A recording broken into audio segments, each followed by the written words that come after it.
but yeah, it was on Streamlabs. Hey, Ivan, what was the last thing you heard me say?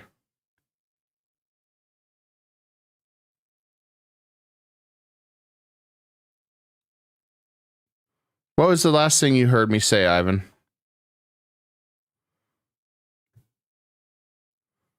I'll wait for Ivan to respond. I don't know why the hell the Streamlabs decided to mute the mic. I didn't hit anything, Orc. Streamlabs wanted to silence you. Wanted to take your amendment away. Yeah, I guess Streamlabs don't like First Amendment now. Streamlabs hates the First Amendment. Apparently. No more speaking, Kai. Fuck you. Yeah. Oh, okay. Finish speaking. Okay. So we're going to dive into the Nintendo stuff now. The lore behind it. So, if you look at PlayStation 5, they were going for $500, $600. Scalpers were selling them for $1,000, which is a whole different topic. People were paying for that shit. Nintendo Switch has some newer technology into it, even though it has shittier battery life, and it's not really a huge upgrade compared to the other systems. But they saw people were willing to pay that kind of money. And I did notice that they were selling it cheaper in Japan themselves, which also upset people because they thought they could just buy the Japanese version, but I guess they're region locked now, which put a further damper on things. I think it was inevitable. Nintendo was going to up to $450. Tariffs weren't even a thing, if and this is what I told somebody several times on X. If I listen to the news media and I listen to politicians running their mouth 24/7, it would be Armageddon and be mass hysteria and it'd be the world is ending, the sky is falling, all that crap. And let me just say, even if they were talking about tariffs before Trump got into office, even if they were talking about Trump's or tariffs 2 months ago, from a business perspective, if you don't know what the tariff is going to be, if you don't know what the percentage is going to be, most of us don't knee-jerk reaction to what somebody says on news or on some podium. That's the problem with Wall Street. A lot of them do that knee-jerking shit, and then the next day it's a course correction on the stock market, like, oh, it's a better day. Well, that's the problem with that. Nintendo purely did this because they wanted more money, and the more money is probably because maybe their revenue's down, maybe they're trying to get more revenue, maybe they had to raise their rates to their CEO, maybe they had to raise their rates to the manufacturing division. Labor's always going to have wage increases. Maybe they had to buy more machines. We don't know the answer. But from a business perspective, most people aren't going to just jump at what some politician says on news or what some news station says. If you do, you're probably going to be out of business really quick. And most businesses I know reacted once the tariffs arrived. And point in case, look what Nintendo did. As soon as the tariffs did finally hit, now they pulled the pre-orders. And nobody knows when they're going to have a new price point. Yeah, I don't. Oh, go ahead, Or. I read that the Switch. I mean, those are like numbers they're spitballing around, and I don't have a real don't really have a. I mean, I read those numbers, and they say it's gonna be about 50% more. If it's about 50% more, that makes sense with all the tariff stuff, and that's where I said, okay. Before Nintendo said they're going to delay it and they marked it 450, that's on Nintendo. That's not tariffs.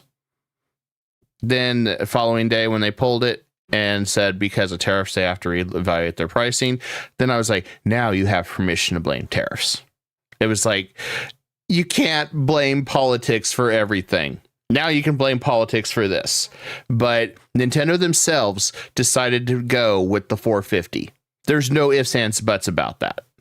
They wanted to go with the higher price because they saw what the other consoles are going for today. Nintendo is still probably cheaper than the Xbox when Xbox releases their newest console. It's still going to be cheaper than the PlayStation 5 or PlayStation 6.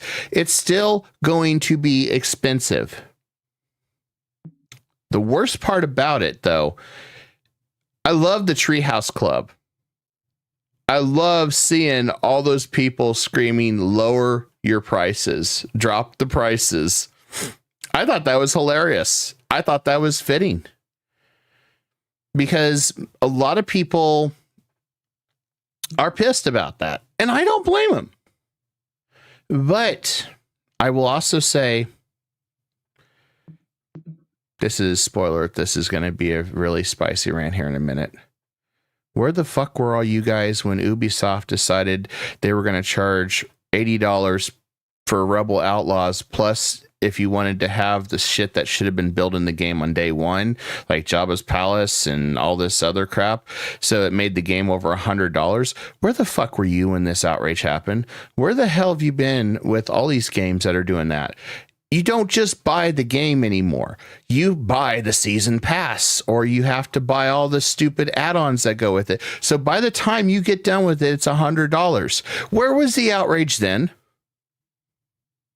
Can somebody tell me where the outrage was? I just want to point out that I bought a season pass once on Epic Legends, and I feel still fucking filthy about it. And I will never do it again. And my friends coaxed me into it. I was held at gunpoint, right to my head, right? Yeah. And they said, if you don't buy the season pass, we're gonna shoot you. I was afraid for my life, so I bought it. But other than that, I've never bought a single season pass in my entire life. I've bought a couple, and that's like Crusader Kings 3, but that's because it was cheaper just to get all the DLCs for the year. That's more DLC. Yeah, it's a true DLC. It's not like day one out of the box. Hey guys, oh, you're gonna have to pay that too, and this, and that's where my frustration was with this. I saw this, and I'm like, okay. I remember when 2K Games released their NBA. Please tell me you remember this, Orc. When literally their highlights was a bunch of influencers acting all excited to go gambling for basketball players for their 2K NBA game that got so much negative dislikes that they had to lock the comments and everything because they were literally basically turning it into a gambling game to make money. I totally remember that. Yeah, that's not something.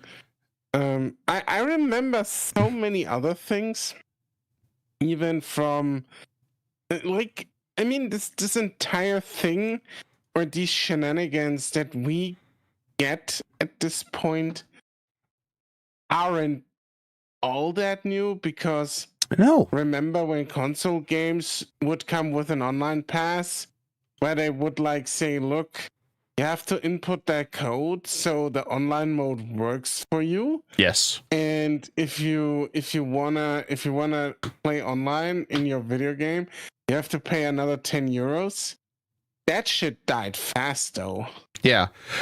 We always had the companies really trying to get money. And I remember when EA got in all that hot water in Europe and they said, well, it's like Kinder Eggs. It's surprise mechanics. Gambling is great, kids. Hey, we recommend it. It's like, still, there was no severe outrage compared to Nintendo's $80 surprise. Now, here's something that's weird, Orc. I looked at some of those games. Not all of them were $80. Some of them were cheaper. Now, I was reading, and I can't confirm this, but somebody said to upgrade your games from Switch to Switch 2 is going to cost you money. that's wrong. I mean, I'm probably in the minority. I wouldn't say it's like entirely wrong. It depends on how much they are charging. If they say, look, we give you a really graphic overhaul, right? And not just a fucking upscaler. Oh, you mean like Warcraft? You mean like Warcraft? No. Let me finish.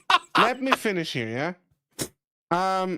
You don't, like, if they give you a real graphic upgrade, yeah? Not just an upscaler, then I think it warrants a small sum, like maybe $5 or $10. But that's about it. And if they just upscale, they can go fuck themselves. I ain't paying for that shit. You know, Blizzard was the king of that one with the Warcraft shit. Man, that just blew my mind. But they straight up lied with that. Come on. Yes, yeah, they did. But that's Activision for you, which is another one of the scummy AAA. But you know, the thing with Nintendo, the $80 has been around for a while. I'm not surprised they went up to 80 orc. I'm not surprised. And probably they did have a lot higher overhead. They had, you know, some people say, well, it looks like their graphics haven't changed much. Yeah, but wages have. Inflation has. Inflation has impacted the entire world.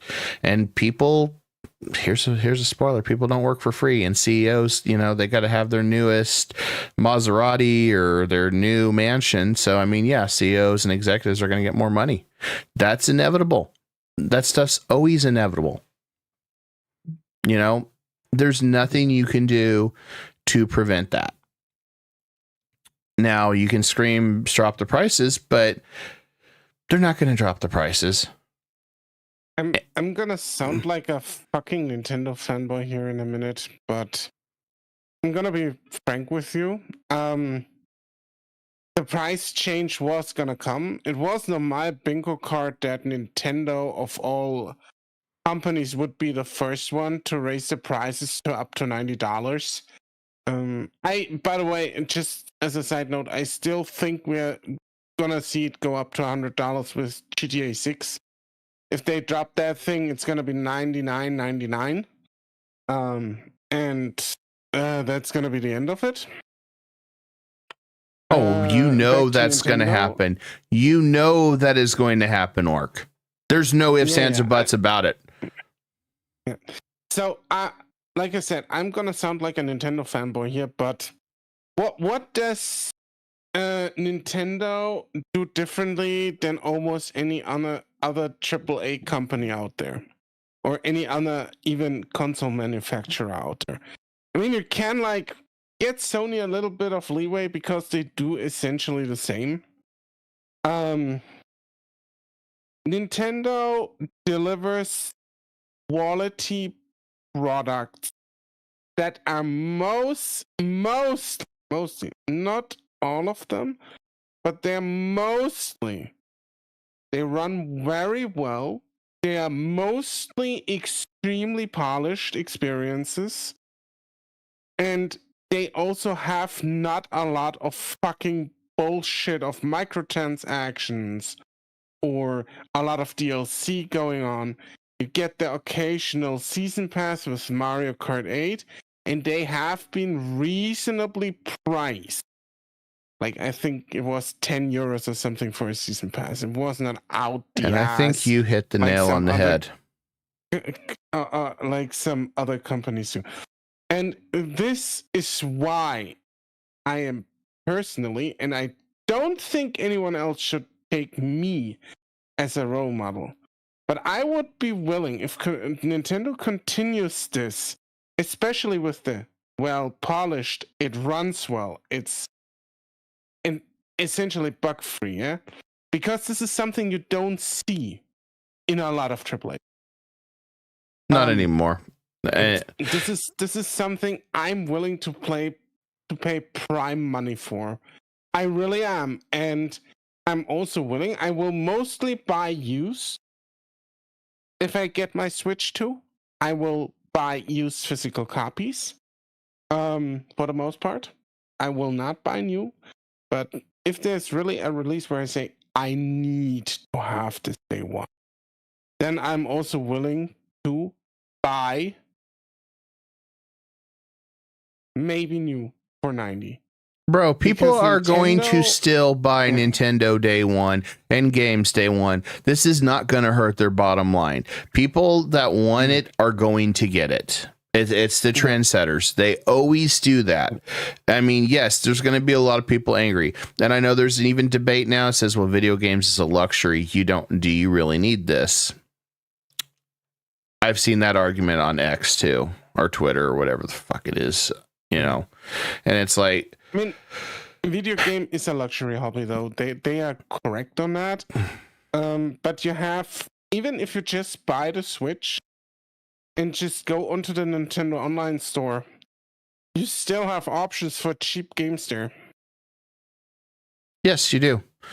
And so It's not like indies don't exist on the Switch. I did see people posting the Canadian prices for your Nintendo games back in 1990s.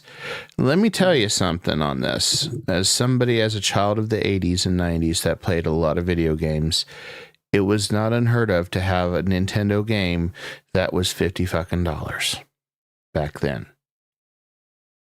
Now, some people say, oh, if you calculate the inflation, which I'm not going to do that. I think that whole argument's stupid. They'd say, oh, it'd be $150 today. We're not going to go that, because I've had a long argument with people on that saying, yes, but the quality was way better back in the day. Yes, the graphics weren't as great, but when I got a damn game, it was complete out of the box, no online services, and there was very few bugs. And if they were bugs, then those were usually considered little tricks that you could do to do things, or you found little developer things to test things. Anyone remember the old crouch on the white blocks in Super Mario 3 to go behind the world? I'm sure that was a developer's secret.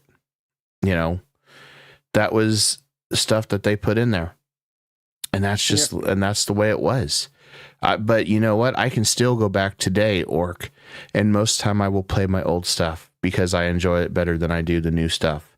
I will still play Super Mario World and see how fast I can take to beat the damn thing. I mean, the other thing, and this is maybe a good point of like talking a little bit about game preservation and physical media again. This is a bit of a side tangent, but did you see what happened to Tekken 8? No. Mm-mm. So, a bit of a background, Tekken 8 launched to amazing reception for a fighting game, right? 91 critic score, and fan score out the ass too. Like, the game was beloved when it first launched. At this point in time, let me pull it up real quick. The game sits at it was up in the high 80s, if not even 90s, yeah. And now it sits at 12% positive recent reviews, 12% overwhelmingly negative recent reviews, and at 58% overall. What the hell happened? This is a live service game. They patched it to death. And that, you have hit the nail on the head of why I hate live services. Yeah. So they patched it to death. So this is another gripe of mine. Warcraft 2. Blizzard decided somebody got tired of the orcs winning. They nerfed the shit out of Bloodlust and Warcraft 2, a game that has been around for 30 fucking years, damn near. They decided to nerf that finally after 30 years. And that's their update. There wasn't really any bug fixes. It wasn't fixing the AI so they didn't stop getting stuck on the trees. It wasn't fixing that. It was, Bloodlust was too powerful. We need to nerf it. 30 years later. I'm like, you guys are a bunch of fucking assholes. I'm like, you said it was a remaster. I thought you were going to fix the AI. I thought you were going to improve the games with this whole remaster to fix some of the true glaring problems, not Bloodlust. Because if you know how to counter bloodlust, guess what? It's not that hard. You had different things. You could blizzard, you could polymorph, you could slow. If you knew how to heal with your paladins, sometimes you could outpace the bloodlust, especially if you slow. Oh, holy shit, there was different counters for it. But no, one person was ass hurt and decided we're going to nerf it 30 years later. And that reminds me of your Tekken, Orc. That reminds me of your Tekken situation you just described. Mm-hmm. Oh, hey, it's a live service now. We bought this game, so let's go ahead and nerf it now to the ground because, oh, well, it's a live service. We can do that now. That's why I hate live services.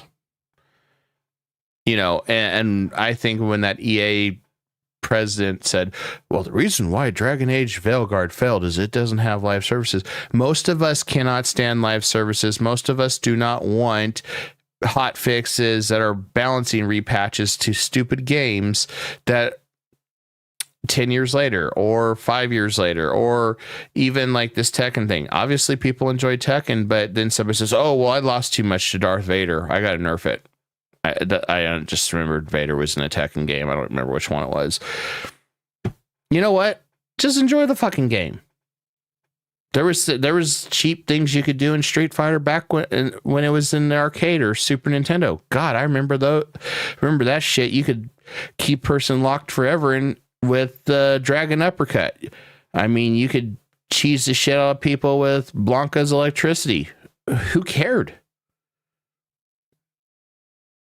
It just, I don't understand it, Orc. It's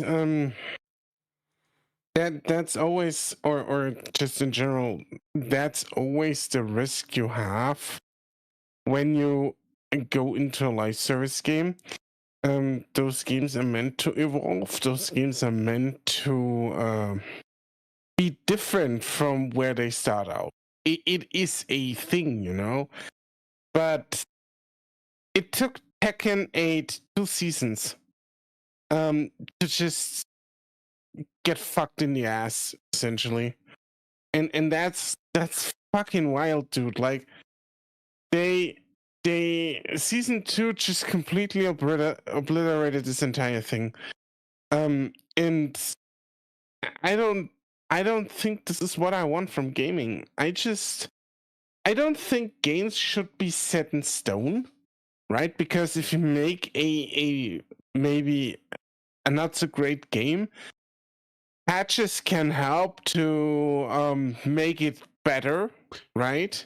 But patches, but I also think you should not move away from the core that your game is. But patches have also broken things, Orc. Whereas where the thing is, that's what I'm saying. But you can. It's really. It's two sides of the same coin. Think about this. You can break shit with it. Think about this. Your hot fixes were lazy man's way of releasing a shittier product for the modern gaming. It was, oh, we'll hot fix that later. Oh, hey, we just released this. You just paid $80 for that game. This ain't working. Well, we'll hot fix it in 3 weeks.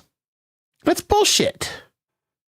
That's what I liked about the old console games back in the 80s and 90s. Yes, they had their little problems here and there, but we didn't have to worry about hot fixes because we got something straight out of the box that actually worked and you could play it all the way through. That's what was different. Today, oh, we screwed up Assassin's Creed. Guess what? Oh, we're going to have to hot fix it 6-7 times. Oh, we don't like this. We're going to have to take this out or do this. You know, I just miss it when the game was... Counterpoint, Kai. No Man's Sky. No Man's Sky is a Cinderella tale, Orc. I don't know any other company that has ever deserved a redemption story arc other than them. It still happened. And I mean, it happened on smaller scales too, you know, maybe Cinderella stories we haven't heard about because of what an utter failure No Man's Sky was at launch. It's true. And Blitz says, and I still got to read some comments here, guys. But yeah, Blitz says, well, yeah, coding was far less complex. You are correct. Coding was less complex. You are 100% correct on that. But you have larger teams now working on this too than what you did back in the 80s and 90s. That is part of the reason why games are more expensive, because you have more programmers. You just don't hire somebody off the street to do programming. Usually you have to have somebody that goes to college that knows this stuff, or somebody that's worked on it for 10 years or knows what the hell they're doing with the coding. So guess what? You're going to pay more for that. You're going to pay more basically for that labor. Yes, the CEO still needs their wages. I get that. I get that entirely.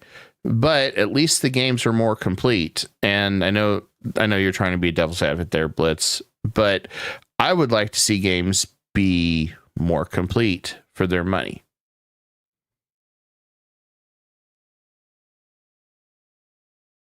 I mean, when do you really have?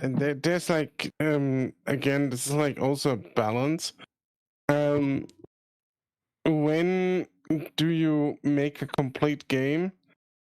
Or when is the game complete and you decide to make some DLC?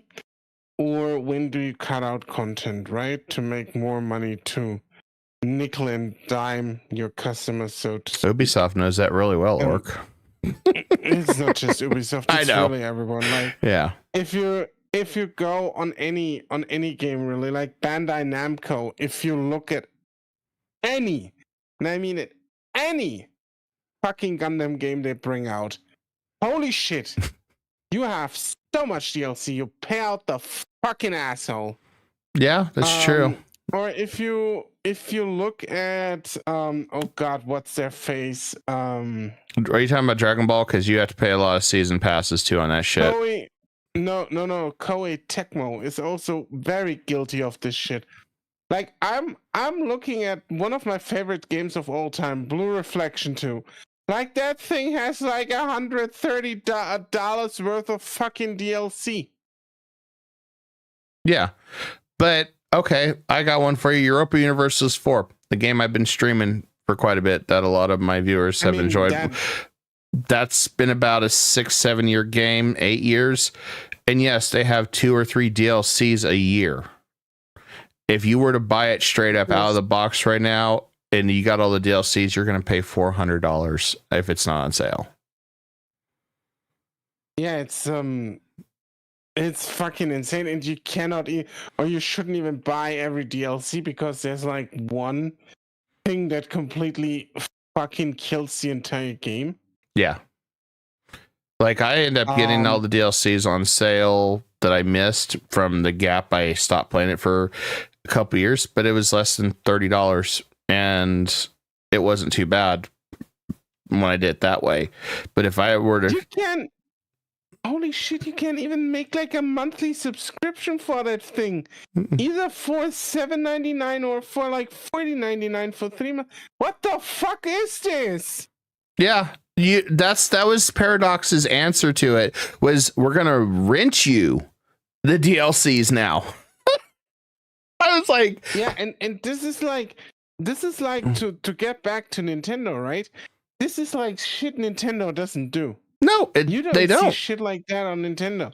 And like I still remembering like when Conquers of Paradise was released, and like I picked that up and then it was complete dog shit, and I was like, yeah, my Europa Universalis experience is fucking ruined. I ain't touching that shit ever again. And I moved on and never looked back. Well, maybe I'll pick it up at when it's Europa Universalis 5, and then pay like 400 fucking euros for DLC. Fuck you. Well, Paradox is a fucking shit publisher. See, that's the issue I have with Paradox. As much as I love the grand strategy, and we just switched the screens for you guys to see. So the base fucking game, guys, off sale is still $50. This game has been out since 2013. $50 for the base game still. Now, granted that you get all the hot fixes and all the updates on it, but $50 for the base game. Now, you come down here, hey, guess what? You can pay $7.99 like Orc said, or $14.99 for all the DLCs for a month. This is something that they started. If you were to buy everything, now you got to ignore the stupid art and I shouldn't say stupid art, but it's like the icons for your units. And if you ignore the music, it's less. But if you were to buy the DLCs in the game right now, off sale, I wasn't off. $400 plus tax. And that's American dollars. Now just think of Canadian, because I know Luminessa was talking about how much more it is in Canada because, you know, the difference between the currency exchanges. It's insane. And then if you go to, let's just say, how about, let's just take a look at this one. I don't care. I was born in 1905. So, guys, the Digital Deluxe Edition, holy shit, $90. Assassin's Creed base game, $70. Right off the bat, the Premium Starter Pack, $34.99. People have been paying more than $100 for games for a while now. Because I guarantee you, somebody paid for that. Somebody bought it. It's the way it is. It's always been like that. Does it mean I support Nintendo for raising the prices? Not necessarily, but everybody else has done it. And on that topic of GTA 6, the financial analysis are cheering and saying it's going to save the industry to be $100 a video game. No, it's not going to save the industry. Because guess what? It's not going to be $100 for the game. It's going to be $100 for the bare minimums, the bare bones. Then you're going to pay $30, $40 for that DLC. And you're going to pay another $25 for the season pass. Then you're going to pay another $30 for all these microtransaction currencies. So by the time you finish paying for that game, it's going to be $200 plus tax. That's all there is to it when it comes to these games.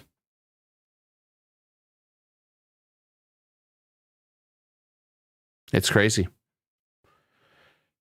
You know, and I get people are upset about it because I see one of the biggest things is they're talking about, well, the price of rents went up, the price of foods went up. A lot of people relied on games for cheap entertainment. You are 100% correct. Gaming used to be one of the cheapest hobbies that you could do outside trying to find a group of friends to go play baseball in the baseball field or playing, you know, I remember kids that used to play tag or hide and go seek or stuff like that. But nowadays, it's not safe outside half the damn time. Or you don't have the luxury you used to have. I mean, so Orc, has times changed a lot for you since you were a kid when it comes to what you would do? What do you mean? Activity-wise. Has it got... Would you do the same stuff today you did as a kid? Pretty much, yeah, actually. Let me guess, you were games all the way. Yeah. Oh. Yeah. Okay. I've so never changed that much. So being a little older than... I guess being a little older has its perks sometimes. No, I used to go to my grandma's house and we'd, me and a group of friends, we'd, you know, I'm talking about, you know, early teens or whatever, we'd still do hide and go seek in some of the places because we had this open school area that we used to go to. We'd do tag. We'd play, you know, we didn't play baseball. That's how I got busted in the face with a baseball. That was fun. You know, we used to do that stuff all the time. But I guarantee you, in the same place that I'm, if I were to play at the same place today as a kid, it's too damn dangerous. You'd have to deal with a lot more crime. You'd have to deal with a lot more unsavory characters. It's dangerous. So I know why people went to, hey, it's too dangerous. If it's not a sponsored school event like soccer or something, well, it's better just to be home, play on your phone, play on your console, whatever the case. I get why people went to that. My babysitter when I was a kid was the Nintendo. Same. I mean, it just varied, but gaming has ingrained in the culture today for a lot of reasons. I think safety is a big thing. Parents don't want their kids getting hurt. You know, and a lot of us that did gaming growing up have stuck to gaming. But like for me, I get aggravated because I just sometimes don't feel like there's the same quality effort for games. I mean, I look at Baldur's Gate 3. I'm bringing that one up. They did some live service updates. They fixed stuff. They added stuff to it. It was a complete game already. They just added some more shit to it. I had never complained about it once. I think they did a great job. And there was minimal issues, really. I mean, I don't remember any outrageous bugs that broke the game in Baldur's Gate 3. I think they did a great job with it. And it may come down to also the game company. I mean, if you saw the Assassin's Creed Shadows credits, 2 fucking hours of credits. That's probably got to be their highest budgeted game they've ever done. 2 hours of credits. That's insane. Did you hear it had I love that number that they were flaunting around, that it reached 2 million players. Yeah, but like most of them did on Xbox. Nothing number. Yeah, nothing number, and probably most of them were playing it on the Xbox Season Pass. Yeah, it sounds or an Ubisoft subscription service shit or whatever. It sounds totally impressive if you hear 2 million players. Mm-hmm.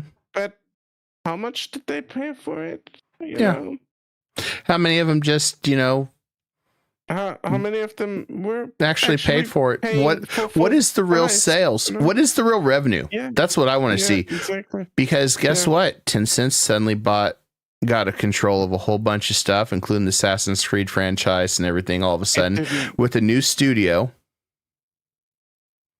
They did a new studio, and Tencent has heavy involvement with a lot of the franchise games that are popular. Another studio is shutting down at Ubisoft all of a sudden. I don't think they made the money back on that game. I don't think they did. No, they didn't. And Ubisoft got not Ubisoft, Tencent got now a lot of control over Ubisoft's IPs. Yep. And from here on out, this is actually a scenario I warned about on my stream when we were talking about it. I know I've been here in a long time, but Tencent getting control of Ubisoft's IP will make it only way fucking worse. Mm-hmm. And they already announced like really fucked up shit, or not fucked up shit, but there's like a thing, a bit of a how do you say, a news article floating around, and I'm gonna read that. Ubisoft X Tencent's new partnership. You want to send me the link, and I'll switch over screens? I don't. I have only the I only have like a small screenshot of it. I don't know even which side it is. Okay. But you can maybe Google the headline. Wait, I'm gonna write the headline down for you. Let me look it up. Wait, or let me send you the thing. Yeah, Google let me the see. headline, see if you can pull it up. I'm gonna read the part that I have already, and then we can maybe take a look at it. Seen this. Okay, so where was I? Okay. So Ubisoft X Tencent new partnership is the beginning of the end for Assassin's Creed. Ubisoft has finally done it. They've raised a gun to the Assassin's Creed franchise. And with their new deal with Tencent, they finally pulled the trigger. After a particular troubling 2024, players were uneasy about what 2025 was going to bring from Ubisoft's tables. Yet nobody anticipated it was going to come at the expense from every single one of their IPs. And then they go on and say Ubisoft has potential, but they need our guidance to stay relevant, said Martin Lau, president of Tencent. We'll help them evolve. We'll help them evolve, and that means focusing on content that delivers long-term, consistent revenue. And here we are. Cash shops, gotchas. Yeah, you're gonna get fucked in the ass, dude, if you're an Assassin's Creed fan. They gonna nickel and dime this shit so hard. You want that new character that you can play in Assassin's Creed X, which, well, Assassin's Creed's gone, but now you have a whole new lineup. That'll be $29.99 to play that new character. All he does is use a staff. Oh, you want the Orcosaurus one? Oh, guess what? That'll be $39.99. Oh, he only uses his robot arm. Okay. Oh yeah. But yeah, they're looking at their profit first mindset, which if you were going to be a business, and this is something that I always say, yes, you're looking at profit, but you're also looking at sustainable profit and sustainable marketing. And gotchas and cash shops and stuff is not sustainable, not in today's market. Yes, you have the whales. Will you still have the little pay piggies that are always going to buy every little thing? Yes, you do. They either have money or they whip out mom and dad's credit card. There's a lot of different things that you can have with this. There's different factors. But one thing remains clear, not everybody is going to be paying into this. So I think you're going to oversaturate the market. I mean, look at how many gotcha games are out there, and at some point you're going to oversaturate the market. If it's not already saturated now, I mean, there's a lot of them. I don't know how they do on revenue because I haven't looked at like these companies that are publics, cash flow models or anything like that. So I don't know how successful they are. The only ones that I know of that's really been successful is Genshin Impact, even though they have their own troubles right now.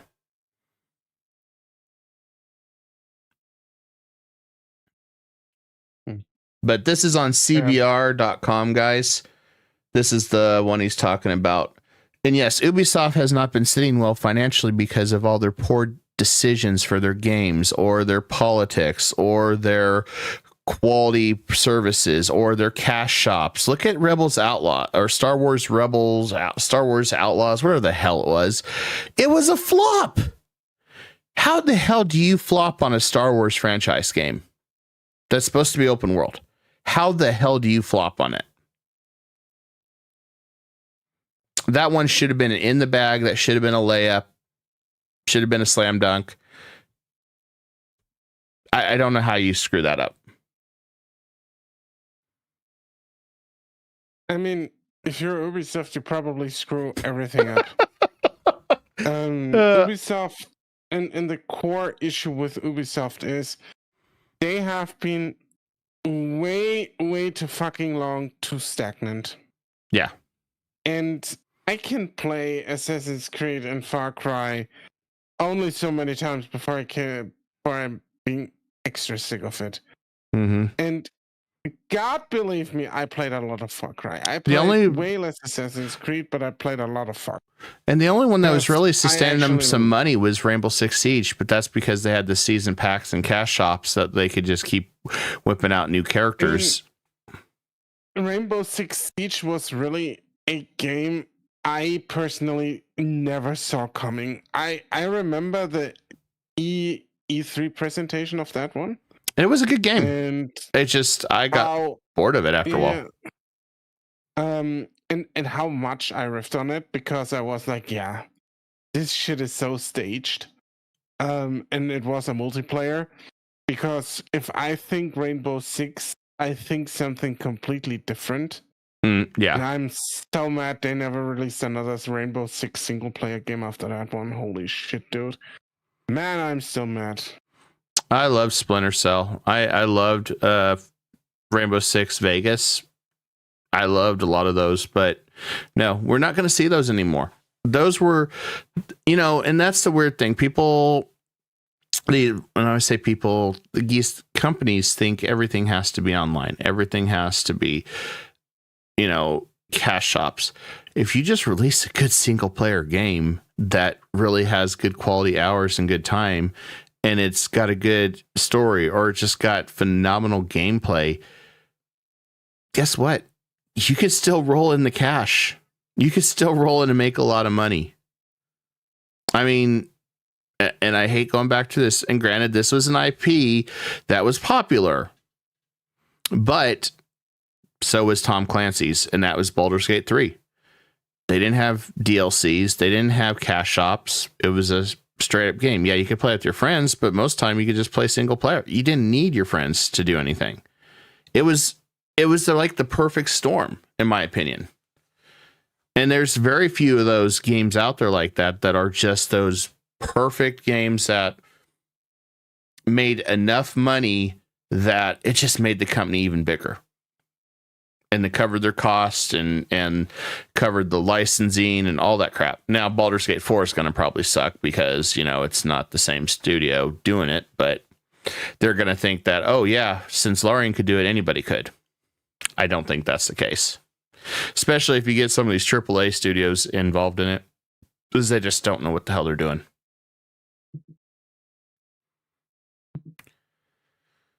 Let's go ahead and read some comments here.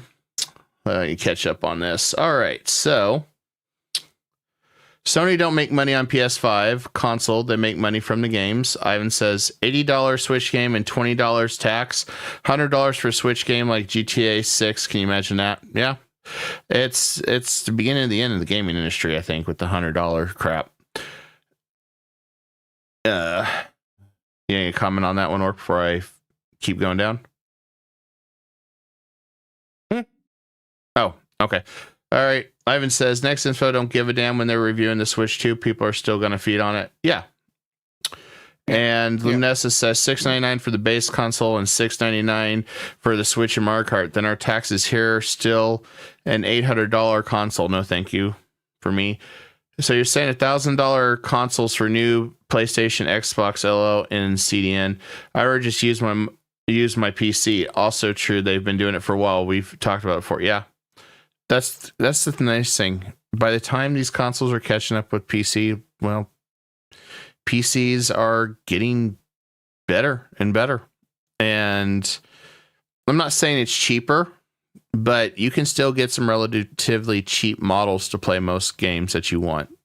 You don't have to have the 4000 series of the NVIDIA graphics card. Hell, I'm still running a 380 Ti. Granted, 380 Ti is good, but I know people that are running a 360 or 3060, I mean, and that's just fine. Let's see. Luma says, like, Ken has been hit with $100 games for a while already, and with the special editions being $130, so it's like, LOL, no one complained. Yeah, that's exactly it. This is why this one was out of left field when everybody basically picked up their pitchforks and arms with Nintendo over the $80. I'm like, guys, we've been paying for this. We've been paying for so long. And Luma says, yeah, they did mention it's like $10 to $20 cost to upgrade games from Switch to Switch 2. I don't know how I feel about that one. I still think that's a little pricey if you already bought it. But then again, look at all the backwards compatibility that failed with Sony. Hey, remember when we could play PlayStation 2 games on PlayStation 3 and then they couldn't get it right? That ship sailed. Let's see. And Lumina says there are still limitations to everything. Like, yeah, there is. That's true. And Ivan says Nintendo is not going 5.2 damn once they release the Switch 2. Halo 3, $49.99, 2008 worth every cent on the game. That's how a lot of games were back in the day. if you played a $50 game, usually it would keep you entertained for a lot of hours. I played a lot of RPGs back in the day, and I got my money's worth on them. Let's see. Ivan says, remember when games were only $40 or less when in the original Xbox and PlayStation 2 era? I remember paying $49.99, $45 still for a lot of my PlayStation 2 games back then. It was about the average price because even Nintendo was still anywhere from $40 to $60. So, I mean, it just really depends. I mean, I remember paying $59.99 for my Legend of Zelda Ocarina of Time. Still one of the best masterpiece games out there. Let's see. Evan says, UK here definitely is not because of the knife crime and the illegal migrant problem, especially at night. Oh, you mean the ninja swords and the ninjas? I break an orc on that one. We've already said our piece on that one. Please don't. Please don't. Please don't bring up that topic. Yeah. That is the dumbest shit I've read on the internet. And I read some dumb shit on the We're internet. banning ninja sword. Yeah, I'll do it. Ninjas. I didn't realize the Foot Clan was the problem. Okay, and Ivan says, could be the Ubisoft, their last game in that franchise for selling the IP. I could see Tencent selling Assassin's Creed off to somebody with the right enough money if they want to get rid of it. I do think they won't sell it off. I think what they are gonna do is license it out. It's gonna be Tencent probably uses it for themselves to make money for them and Ubisoft. Yeah, and I think they are partially also licensing the stuff out, especially the stuff they don't have much stake in. Here is hoping they're gonna at least license out Splinter Cell, so we can get actually a fucking good Splinter Cell game again. Yeah, we'll see on that. And then Ivan, he retracted his messages. I'm not sure why, but he says PC is king because they need to console every 5 years. They don't need to change console every 5 years. Well, that's the thing with consoles. How many of you remember the Red Ring of Death? I bought plenty of PlayStation 5s back in the day for the Red Ring of Death. That was insane how many times we had to buy it because the laser inside the machine went bad. Just because you played it for a long time. I don't know if PlayStation 3 got better at that because that's about the time I checked out of the Sony era with because I had a vast library of PlayStation 2 and 1 games and I wanted backwards compatibility. And once they dropped that, I was like, I'll just stick to my PlayStation 2. I still got a PlayStation 2 that really didn't have the Red Ring of Death problems, but I don't know if the others did. But then I think PlayStation 4, most of that shit went online, so I remembers the Red Ring of Death. I remember sending it back to repair. Oh god, that was a pain in the ass. But that's the thing with Nintendo. I do agree with you, Orc. I haven't played Nintendo since N64. I did play a couple games on Wii, which I didn't mind the Wii. If you don't have a lot of space to really use the Wii, it had its pros and cons on that. But still, GameCube went really well, and then the Switch went well. And I think Switch was something that was really cool because you could play it as a handheld or play it on your TV. And that was something that really was, my opinion, unprecedented. A one-stop shop. I think that was a cool idea. I don't know how I feel about the Switch 2 because I don't have a dog in the stake in this because I've been out of the console. But I found it's pretty accurate what Orc has said. I don't know very many people that bitch about Nintendo games being bad. I mean, there is some legit complaints. People have been bitching about the Pokemon games for a while now, and the complaints are pretty valid. What games complaints have on been- that? Because I'm curious. Because the only ones I think of that most people play is like Zelda's and Mario's. The last Pokemon game looked and ran like fucking ass. Really? It was really fucking it was really bad. And they just Game Freak, because the company is actually its own. And they are not owned by Nintendo. They are doing their own thing, but they need to get their shit together. Yeah. Game Freak especially. But that's the thing. I don't. What you just described there, that was out of house. Whereas I do believe Nintendo, your Zeldas and stuff, do stay in Nintendo's house. They don't have outside companies do them. I don't think that's the case. They want that IP control. Granted, I'm not a fan of what Nintendo did with Power World, but we won't digress on that because I think that was a dog shit move too. Yeah, it was a money grabbing bullshit practice because I'm thinking, okay, Nintendo, if Power World's kicking your ass in your Pokemon world, why don't you do what they did and release an open world Pokemon RPG just like they did? Why don't you come back and counter out with a better game for that instead of release the lawyers? It's like come on now. But it's Nintendo. They will always release their lawyers if they smell. they are basically the Disney of video games. Yeah. If they smell blood, they definitely start swirling. You start hearing the Jaws theme from the lawyers. And hi, Ivanu. Ivanu says it's about graphics, performance, and bugs in Pokemon Scarlet and Violet, and nobody knows if Pokemon Legends ZA is going to be any better. Ooh, that sucks. So, the Pokemon stuff was really fucking bad with Scarlet and Violet. I'm not that deep into Pokemon, but Ivanu. But does it Nintendo? Ivanu, how did you find me here? You have an orc magnet, huh? Do they not have quality? Nintendo does no quality control on these outside sources. They have actually a really tight quality control, but they loosen the grip on Game Freak a little bit as far as I know, because it might be that Nintendo reins them in again. Yeah, because I thought Nintendo held a tight leash on all their products that come out.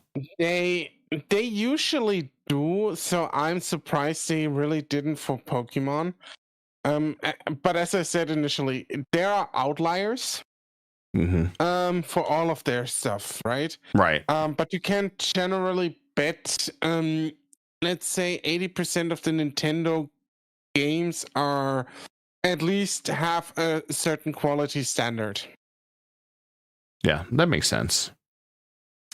But as far as the Nintendo, just in closing, I don't really think the $80 is going to make a difference. I mean, if people are mad about that, they would have been mad about all the other stuff that's been going on in the gaming news and world, in my opinion. I think this is just targeted anger at this point because it's like the straw that broke the camel's back.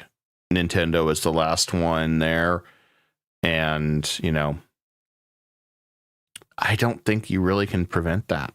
And you're not going to change Nintendo's mind. It's going to come down to a choice. You're going to pay for it or not. Now with tariffs, I have no idea what the hell's going to go on with tariffs.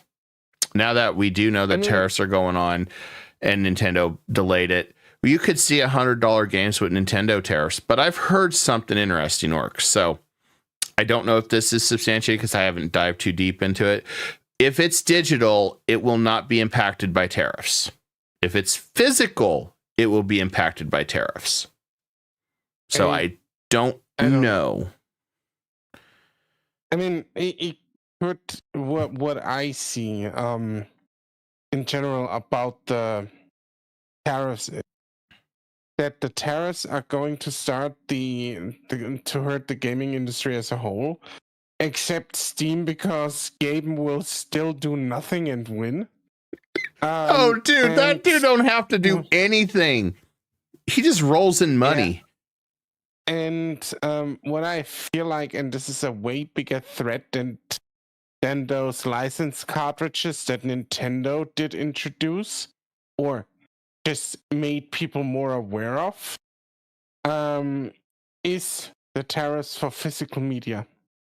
Yeah. Because it will cost you a pretty premium to get physical media now. Yep.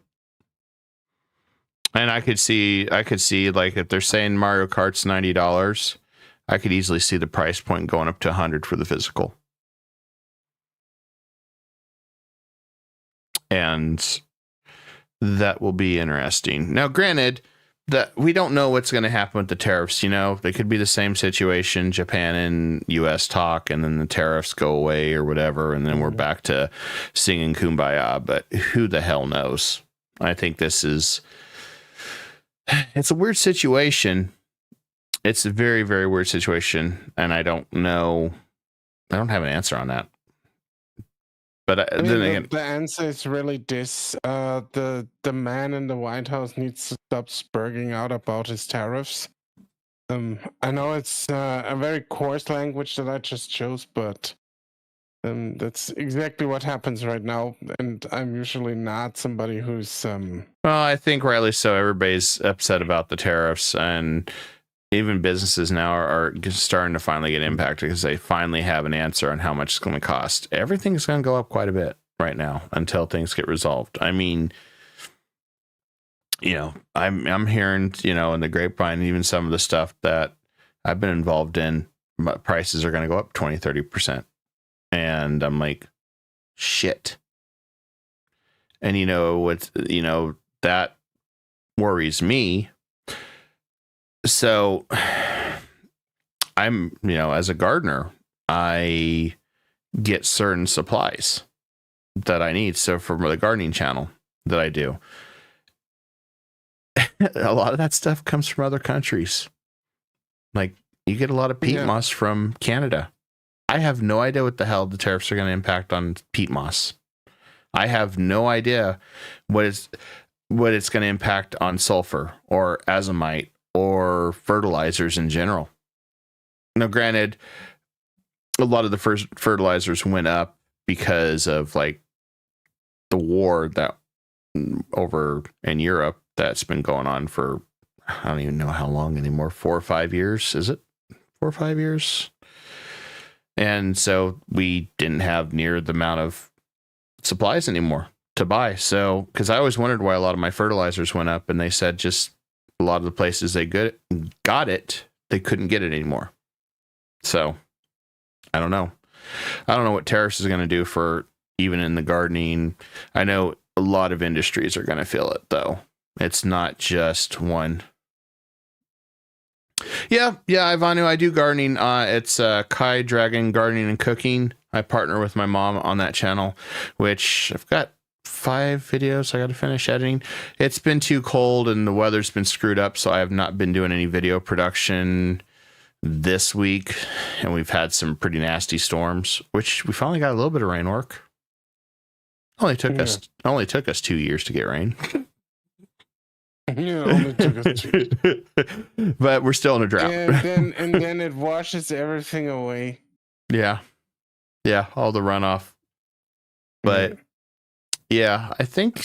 Do you have anything closing on that? Because I know we were talking about this before we started streaming. I said, you know what? Instead of doing the house stream, why don't we talk about this? Because I said we're having some good dialogue on this, and I think everybody would love to hear this. I would have rather made the house stream, but anything to make you happy, sweetie. Yeah, you would have done the house stream. Well, if you were up a little bit longer, I'd say we could go 30 minutes on the house stream. Nah, let's do it next time. Okay, we'll plan on the house stream. Over. Yeah, well, yeah. Me and Orc will be planning quite a bit of stuff in the next coming weeks. Oh, yeah, same here. I live in the Midwest too, Ivanu. And yeah, let's just say my hometown had 3 tornadoes centered, one on the west, one on the east, and one in the north at the same time. That was interesting.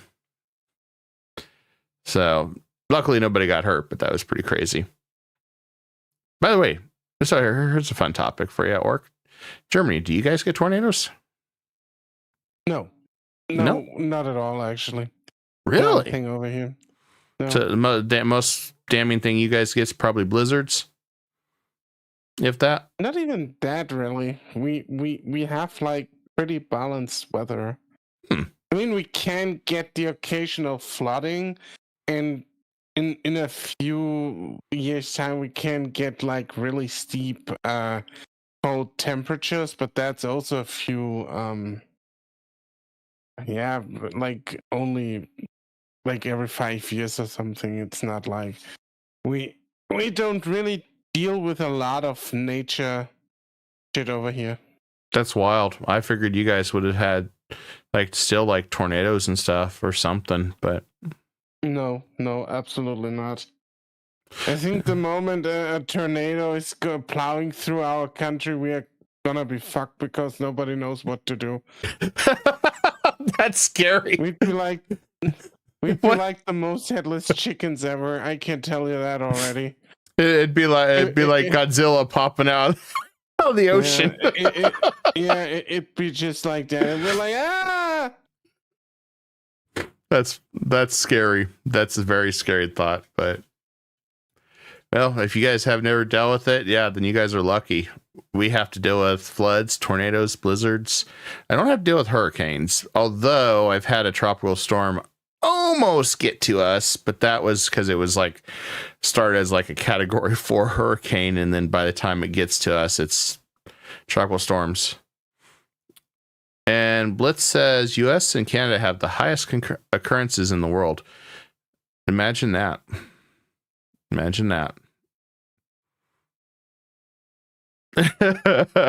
Ivan says, no nature. What is this? No man's land?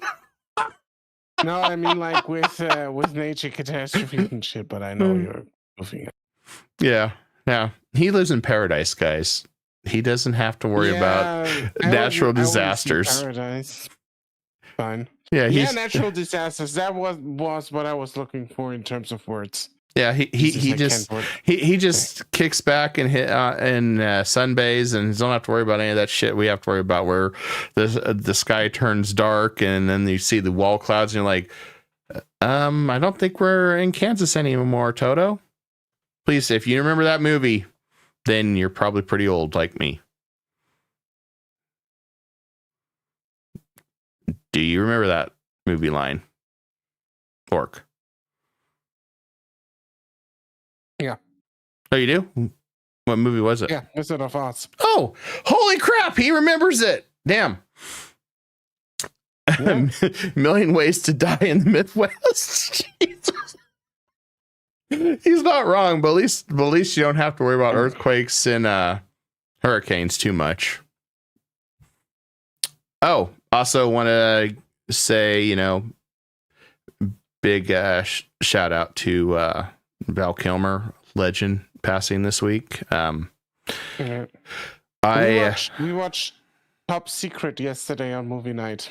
You were the guy that I actually watched Kiss Kiss Bang Bang with Val Kilmer, and that was such a phenomenal movie, the Shane Black one.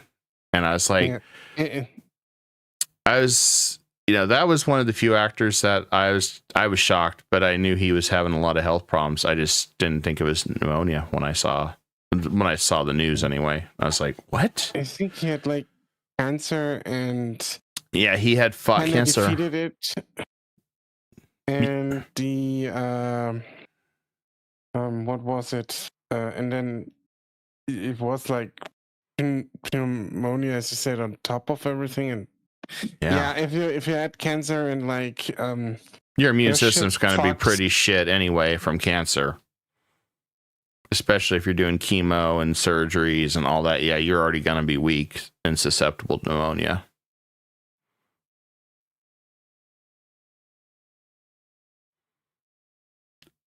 Oh my god, Ivan, no. Bad Ivan.